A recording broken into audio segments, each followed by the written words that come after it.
Hello again, brothers and sisters in Christ. Pastor Mike here. The midweek meditation will be a little bit early this week, mainly because it's Thanksgiving week. It's this wonderful week where hopefully people are able to gather at some point during it, traditionally on Thursday, to do Thanksgiving. So that's going to be part of the midweek meditation. There is a lot going on over these 2 weeks, but we'll start with the obvious. Thanksgiving. That's kind of often the theme of this entire month, and hopefully you've heard me mention it. But this gratitude period of time. I know November and October traditionally for many places, many cultures have that because always the harvest, in my understanding, was for ancient people that time of gratitude.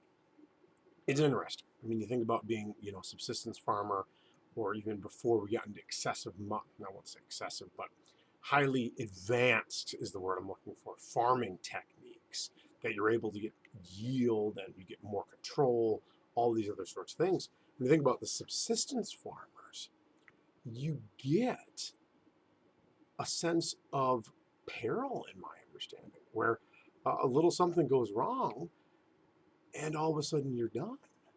And so when the harvest is brought in, that you have food for the year, that you have all these things, you have this sense of gratitude, for God has provided much. And so that's why it's often this time of year that when the harvest is done, that the gratitude is brought forth. And still today, even with advanced farming techniques, hopefully even with numerous other businesses and those sorts of things, there's still always that sense of gratitude that, it came about and it happened well. And that's really why it happens this time of year, that we can take stock of, in many ways, the ways that things could have gone wrong, what has gone right, how God has been faithful, and we ground ourselves with that gratitude to be thankful. And gratefulness is a wonderful blessing. I think it really helps keep us grounded. It gives us a good perspective. It is oftentimes without gratitude or gratefulness that we keep chasing the wind, as I like to call it, looking for that next thing or something bigger and better when all of a sudden you reach a certain point and there's not much. To be grateful for what you have and that peace is, at least for me, a wonderful thing. Um, it is a blessing. And so hopefully as you gather where you are at or where you may be, you have an opportunity to really ground yourself with family and friends in gratefulness and gratitude for all that God has given you. But this is a weird year.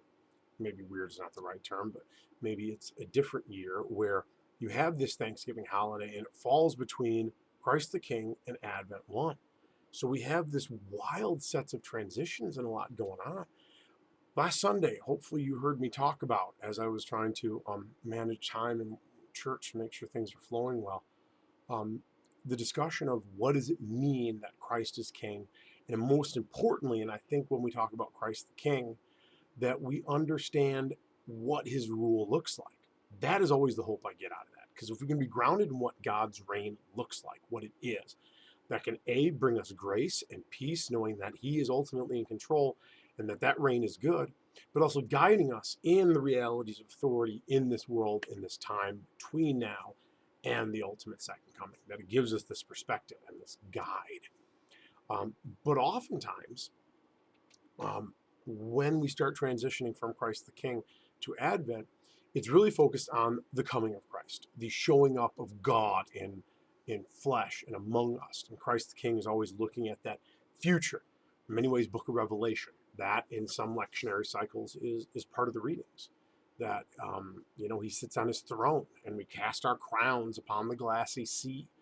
And that, New Jerusalem descends and the home of God is among mortals. He sits in the city, and the city needs no sun, for the sun, which is Christ, shines and lights the day. And there is the tree whose leaves are for the healing of nations. This beautiful imagery of what God's ultimate kingdom looks like. And that's what we look forward to.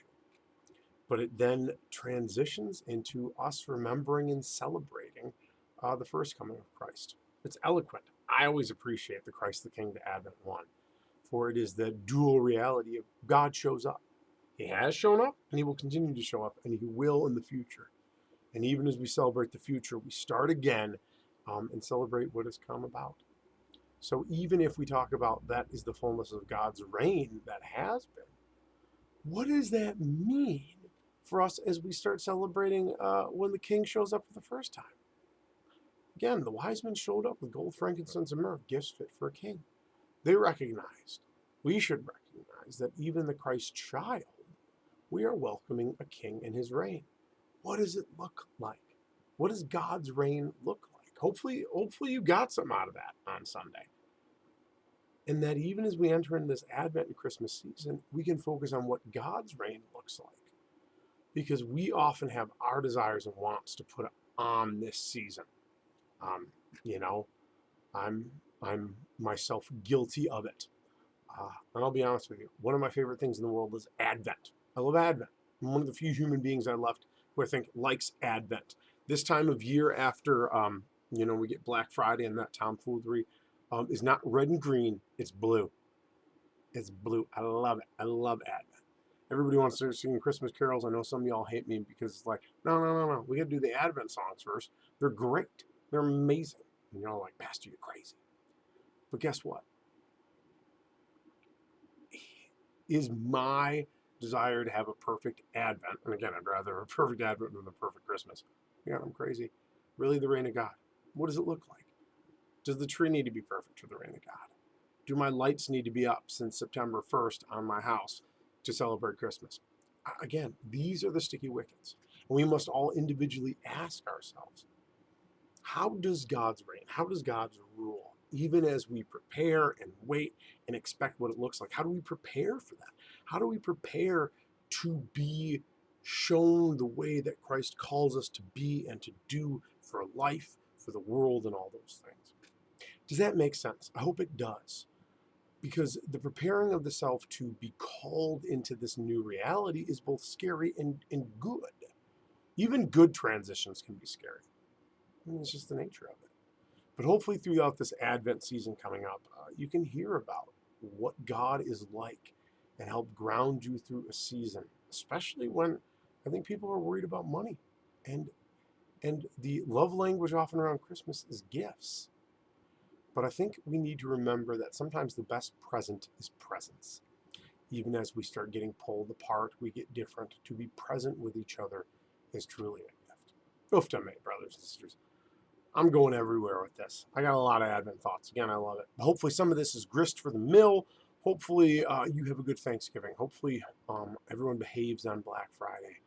Hopefully everyone is able to enjoy family, seek some peace, and have a good week. Blessings, brothers and sisters in Christ. We'll talk to you soon.